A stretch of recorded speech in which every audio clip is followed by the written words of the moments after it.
네, 오늘이 7월 1일 홍콩 주권 반환일이었습니다. 그런데 공교롭게 홍콩 보안법이 발효되는 시점이 되기도 했네요. 미국은 상당히 이 홍콩에 대해서 화를 내고 있는 상황이고 미중 갈등으로도 격화되는 모양새입니다.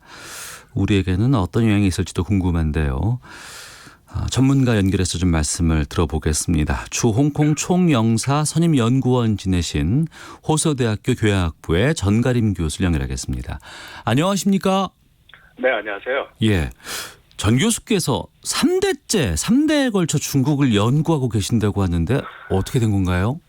네, 제 외조부께서 시작을 하셨고요. 그리고 저희 부모님 두 분이 다 중국 관련 그 정치와 관련된 문제를 연구하고 있습니다. 예. 그리고 저까지 이제 이르렀고요. 네.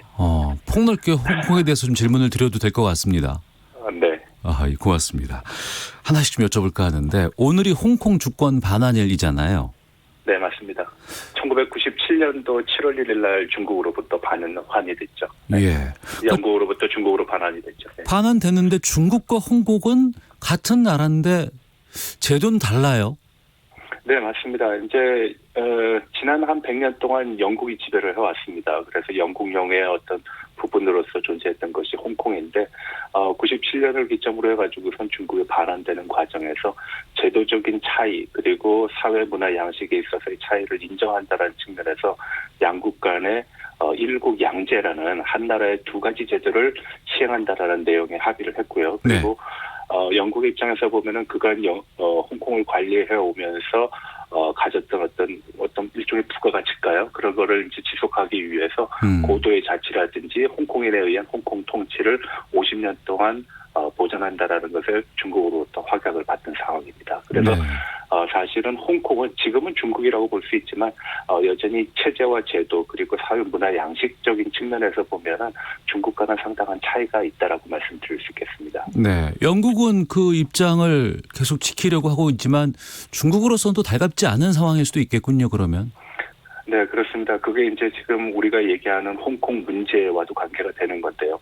제가 봤을 때는 어떤 약속이라는 것이 상당히 구체적으로 진행되지 않은 문제 그리고 이것에 대한 해석의 문제가 결국은 지금의 홍콩의 문제를 보아왔다라고 생각합니다. 중국이 50년이라는 시간을 얘기했을 때는 당시 중국의 어떤 경제적인 상황이 홍콩을 극복하지 못하는 상황이었거든요. 당시 홍콩은 중국 전체 GDP의 20%가 넘는 어떤 경제적인 활력이었고 또 그 영향력을 행사를 했는데 지금은 홍콩이 중국 GDP의 2% 정도밖에 안 됩니다. 그러다 보니까 중국에서 보는 50년이라는 것은 우리가 일반적으로 생각하는 시간적인 어떤 의미보다는 중국의 능력치가 변화했다. 그렇기 때문에 50년은 더 당겨질 수 있다는 비교적 탄력적인 해석이라고 볼 수 있겠죠. 그래서 이것이 성문화된 과정에서 영국과 상당한 마찰을 빚고 있는 부분이기도 합니다. 네. 그런 상황에서 이번에 홍콩 보안법이 발효가 됐습니다. 벌써. 네, 맞습니다. 이건 어떤 법인 거예요, 그러면? 이 법의 주요 내용은 이제 국가 분열 행위를 제재하고 처벌하고요. 또 그리고 중국이라는 어떤 정권에 대해서 전복을 한다라는 의도가 있었을 때 이것을 방지하기 위한 것. 그리고 이제 테러 활동 등을 로 인해 가지고선 국가 안보를 훼손하는 행위 자체를 제재를 하고 그리고 외부 세력과 결탁을 해 가지고선 홍콩에서의 어떤 활동 혹은 뭐 이 활동을 간첩 활동이라고 중국에서 명명을 해놨는데 일종의 간첩이라든지 간섭 활동을 하는 것을 처벌하겠다라는 법안의 내용입니다. 네. 지난해 그 전부터 홍콩에서 대규모 시위가 계속됐습니다. 민주화 시위가 있었고 또 송환법 반대 시위가 계속 이어졌는데 이런 상황에서 전광석화와 같이 이 홍콩 보안법을 통과시켰어요. 그럼 그 속내가 있을 거 아니겠습니까? 네, 맞습니다. 사실 홍콩에서의 보안법을 제정하는 시도는 이미 오래전부터 있었습니다. 2003년에도 있었고요. 그리고 홍콩 반환과 더불어서 이제 중국에서 일국 양제를 채택하고 있는 지역이 마카오인데 마카오는 2009년에 이 보안법이 실행이 됐습니다. 그래가지고 지금까지 적용이 되고 있고요. 근데 홍콩에서는 그 법의 제정에 있어서 상당한 어떤 마찰이 있었던 것이 사실입니다. 우리가 알고 있는 우산혁명이라든지 아니면은 네. 송화국과 관련된 어떤 시위, 그리고 최근 들어서 이 국가보안법과 관련된 시위가 너무 극렬하다 보니까 홍콩 내에 입법원을 통과하지 못했습니다.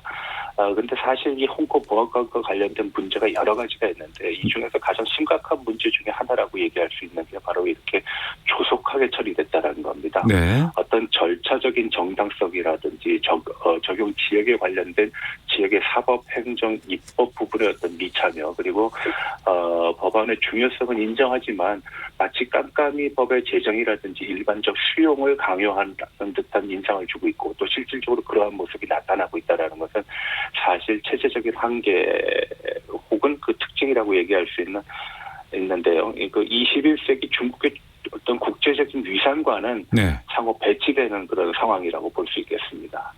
그럼에도 강행을 한 거 아니겠어요? 네, 맞습니다. 예. 그만큼 위중하다라고 판단한 것이죠. 네. 하나씩 좀 보겠습니다. 우선 가장 걱정되는 게 그동안 홍콩에서 뭐 반정부 시위라든가 아니면은 민주화 시위를 주도했던 이 세력들, 네. 이 신변을 걱정하는 보도도 지금 계속 나오고 있습니다. 어떻게 될 것 같습니까?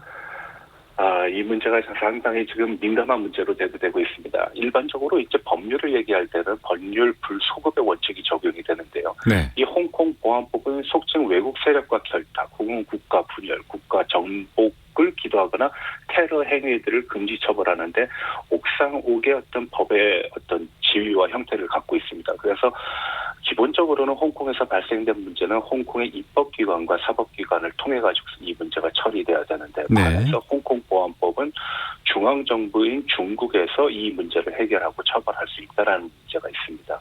그래서 이 홍콩 보안법이 속칭 국가안전위해라는 명목으로서 이 범위를 너무 크게 확대하고 또 중앙정부의 홍콩법을 귀속시켰다라는 그런 측면에서 보면은 우리가 지금까지 알고 있는 홍콩이 일국 양제의 대표적인 지역이다라고 하는 얘기는 이미 일국일제로 변했다. 더 이상의 의미는 없다. 그래서 국제사회도 이 문제에 대해서 큰 관심을 갖는 것이고 폐지를 강력하게 중국에 요청하는 것이죠. 그러니까 홍콩에서 민주화 시위를 주도한 세력들을 중국의 법으로 중국 본토에서 처벌할 수 있게 된 거잖아요. 네, 맞습니다. 그동안 이 홍콩 시위에 대해서 홍콩인들이 상당히 많은 지지를 보여왔습니다. 네. 지금 보안법 시행 이후에 홍콩 내부 시민들의 반응은 어떨까요? 자중질환이라는 표현은 좀 그렇지만 하여간 내부적으로 상당히 분열되고 있는 것이 사실입니다. 오늘 이제 대규모 시위가 예정돼 있었는데 이 시위도 사실은 좀 힘들 거라고 저는 봅니다. 왜냐하면은 이 보안법의 실시, 그 집행과 과정에서 이미 상당 부분의 홍콩의 어떤 반체제 혹은 시위 주동 세력들이 시위를 중단한 것을 선언을 했거든요. 네. 물론 또 상당 부분의 어떤 시위자들은 적극적인 어떤 시위를 지속하겠다라는 어떤 의지를 표명한 바가 있습니다. 그렇지만 홍콩 내부에서 이미 이러한 변화의 움직임이 있다라는 점은 결국은 홍콩의 보안법이 상당한 유력을 갖고 있고 적어도 홍콩의 시위에 대한 중국 정부의 어떤 기도가 실질적인 측면에서 이제 실현이 됐다. 적어도 시위에 대한 진압 혹은 분산을 확인받았다라고 볼 수 있을 것 같습니다. 그러니까 무서워진 거 아니겠습니까? 네, 맞습니다. 그러면 홍콩이 일국 양제이기 때문에 네. 여러 가지 자유도 있고 뭐 자유로운 것들이 보장이 되기 때문에 그동안 기업들이 많이 홍콩에 투자를 해왔을 것 같아요. 홍콩 네, 시민들뿐 아니라 그 외국에서 투자한 기업들은 어떻게 됩니까? 외국의 기업들이 홍콩 보안법과 관련된 내용을 접촉하지 않는다 그러면은 이 문제는 아마 해당 사항이 없을 수도 있습니다. 다만 홍콩의 어떤 고도의 자치라든지 자율성에 의해 가지고서 홍콩에 진출한 기업들은 상당한 어떤 심리적인 압박을 받는 경우도 있을 겁니다. 그래서 몇몇 기업들은 사실 홍콩을 떠날 생각도 하고 있는 것으로 전해지고 있는데요. 네. 중요한 부분은 중국의 경제 성장이 지속적으로 부과가 된다 그러면은 홍콩을 떠나는 어떤 경제적인 이슈는 그다지 크지 않을 것이다. 여전히 홍콩에 남아서 경제적인 어떤 활동을 할 가능성이 높기 때문에 네. 대기업이라든지 국제적인 어떤 다국적 기업들의 활동 범위는 큰 동요 사태는 없을 것이다라고 전 봅니다. 네. 전가림 교수께서는 홍콩 미래 어떻게 전망하세요? 우리가 홍콩을 볼 때 기본적으로 얘기하는 거는 중국의 어떤 통일 제도의 어떤 아름다운 모습을 꿈꿉니다. 그래서 일국 양제, 50년 후에 뭐 중국의 꿈이 실현되든 안 되든 그 문제를 떠나서 적어도 이러한 체제의 변화 과정 속에서 상당한 어떤 완충 지역이다라고 판단하는 것이 홍콩인데요. 네.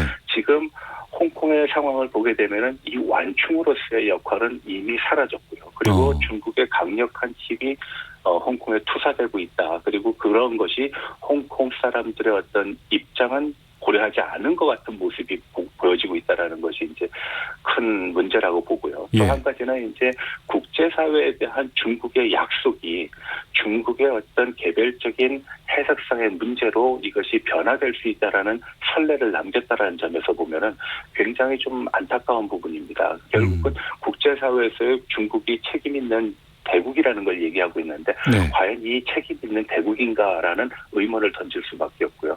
세 번째로 얘기하고 싶은 거는 그럼 결국 이러한 홍콩의 미래를 가지고 얘기했을 때 홍콩은 어떻게 될 것인가?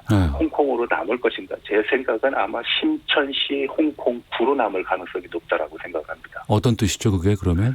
그거는 이제 홍콩의 어떤 자율성이라든지 홍콩의 지금까지의 국제적 지위를 유지하는 것이 아닌 중국의 일개 소도시 혹은 소구단위의 어떤 지역 자체로 전락할 수 있는 가능성이 높다라는 것입니다. 이미 그러한 상황은 여러 군데서 나타나고 있는데 과거 우리가 홍콩 그러면은 금융이라든지 무역의 어떤 지위가 굉장히 높은 것으로 생각을 했는데요.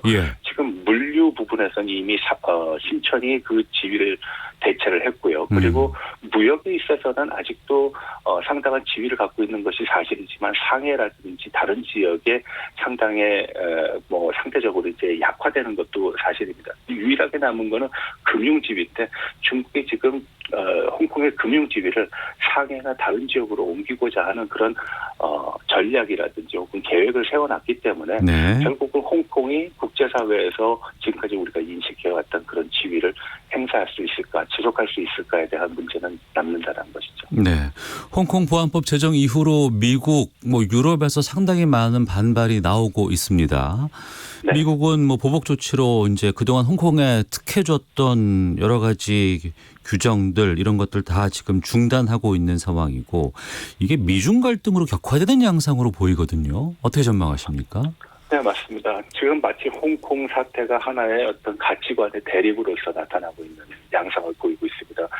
적어도 민주와 자유라는 것이 중국의 어떤 체제에 대한 압박으로 인해 가지고선 소멸돼 가고 있는 것이 아니겠는가 하는 우려가 지금 사실 나오고 있습니다. 특히 오늘 얘기하고 있는 중국의 홍콩의 보안법은 바로 이 점에서 이제 우려하는 것들이 많은데요. 우리가 가장 우려하는 것 중에 하나가 이제 일국 양제가 훼손됐다라는 거고요. 홍콩의 자율성 역시도 훼손됐다. 그리고 단순한 시위도 처벌 가능한 이런 옥상 5개 어떤 법안이 통과됨으로 인해 가지고서 홍콩이 지난 100년 동안 혹은 시간 동안 누려왔던 그러한 모습들은 이미 사라졌다라는 것이고 또 한 가지는 홍콩 보안법이 처벌하는 수위가 너무나 높다라는 겁니다. 앞서 말씀드렸던 2009년도 마카오의 그 보안법을 보게 되면 최고 형량이 30년인데 지금 여기는 이제 무기징역까지 가능한 것으로 나와 있거든요. 그래서 과도한 중국 정부의 어떤 영향력 행사가 아닌가 하는 그런 우려가 있다는 것이죠. 이것이 결국 국제사회 규범과도 충돌하는 문제가 있다는 것이고요. 예. 우리 상황도 좀 살펴보도록 하겠습니다. 아무래도 홍콩이 이렇게 좀 위기에 처해 있고 또 미중 간의 갈등이 격화되는 건 우리로서도 좋은 일은 아닌데 여기서 지금 이런 조치가 있네요. 중국의 최대 여행 그룹이 한국 관광 상품을 중국 전역에 판매하기로 했다. 그러니까 그동안 한국 관련해서 판매 금지령, 한한령이라고 했었는데 이게 철회된다라는 전망도 나오고 있고 또 우리 정부가 홍콩 이 관련해서는 어떤 입장을 내야 할지 좀 혼란스럽습니다.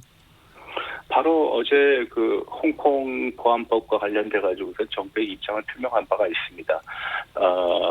고도의 자치 그리고 지금까지 향후해왔던 것이 상당히 중요하다라는 내용으로서 우리 정부가 발표를 했는데요. 사실 이 모습을 보게 되면은 다른 서방 선진국들의 어떤 대응 태도와는 상당한 차별을 보입니다. 우리가 상당히 유화적이고 톤 다운된 듯한 모습을 보이고요. 그리고 앞서 말씀하셨던 그 관광과 관련된 한알력이 과연 이 기회를 통해서 풀어질 것이라는 그런 기대감은 다소는 성급한 것 같습니다. 지금 주한 중국 대사가 시진핑의 방문으로 아마 과거에 있었던 어떤 문제점들이 상당 부분 해소될 것이다라는 뉘앙스의 말을 한 것으로서 우리가 그것을 확대 해석한다라고 저는 보는데요. 네. 적어도 한중 관계는 한미 관계 속에서의 어떤 판단 기준에 의해서 작용이 된다. 그래서 한국과 미국의 관계가 어느 정도 유지되고 강화가 된다 그러면 중국의 압박도 강해질 수밖에 없는 것이고요. 그 결과물로 나온 것이 우리가 알고 있는 사드 문제입니다. 근데 사드 문제로서 야기된 한할령이 과연 시진핑의 방문 한 번으로 끝날 것인가? 아무래도 중국 측에서 원하는 것은 한국의 분명한 태도가 아니겠는가? 네. 적어도 친중은 아니더라도 반중의 어떤 모습은 제거해야 된다는 그런 입장에서 한한령 제거를 연관시킬 것입니다. 그런 측면에서 보면은 한한령에 대한 우리의 기대는 다소 높은 것이 아닌가, 그리고 성급한 것이 아닌가 하는 그런 우려가 있습니다. 네. 이 동북아 균형자론 우리가 참 많이 얘기를 했습니다. 뭐 중국과의 문제, 미국과의 문제, 일본과의 문제, 거기다가 우리 북한 문제까지 있는 상황인데 여기서 우리 외교가 어떻게 좀 하는 게 바람직하다고 보세요? 너무 큰 질문일 수도 있습니다만. 네, 맞습니다. 사실 한국의 입장이 상당히 난처하고 그리고 곤혹스러운 것이 사실입니다. 저는 개인적으로 한국의 외교가 과거의 어떤 선진적인 이슈 주도형의 외교를 보이지 않았기 때문에 그 과거에는 그럴 수도 없었죠. 능력의 차이가 있었으니까. 그런데 최근에 우리의 국제적인 위상을 보게 되면 이런 이슈 선점이라든지 이슈를 끌고 갈 수 있는 능력을 우리가 적어도 이 시점에서 좀 행사할 필요가 있다. 그렇게 되면은 아마 안보와 경제 문제에 있어서의 선택지를 강요받는 그런 문제로 고민하는 것은 줄어들 것이라고 봅니다. 쉽게 얘기하면은 사안별로 우리의 대응 방안을 나눠야 된다라고 저는 봅니다. 그리고 정부의 문제에 대한 어떤 정책 일관성이 있어야 된다라는 것이죠. 지금까지 우리는 다소 정책의 일관성이 좀 부재했던 것이 사실입니다. 그래서 경제적인 문제에 있어서는 중국, 안보적인 문제에 있어서는 미국이라는 그 양자 간의 선택지를 항상 고민을 해왔는데 사실 저는 안보적인 문제 이미 답이 나왔습니다. 우리는 어차피 동맹관계에 있으니까요. 경제적인 부분은 정치와 안보와 연관된다라는 것은 일반적으로 통용되는 그런 이슈는 아닙니다. 다만 중국이 그것을 강력하게 활용하고 있다라는 점에 문제가 있다라는 점에서 보면은 우리가 이 부분을 다소 좀 세분화할 필요가 있다. 그렇지만 우리의 어떤 정책적인 입장은 일관성을 견지해야 된다고 저는 봅니다. 알겠습니다. 홍콩 문제 또 여러 가지 외교적인 상황까지 좀 저희가 좀 말씀을 좀 들어봤는데요.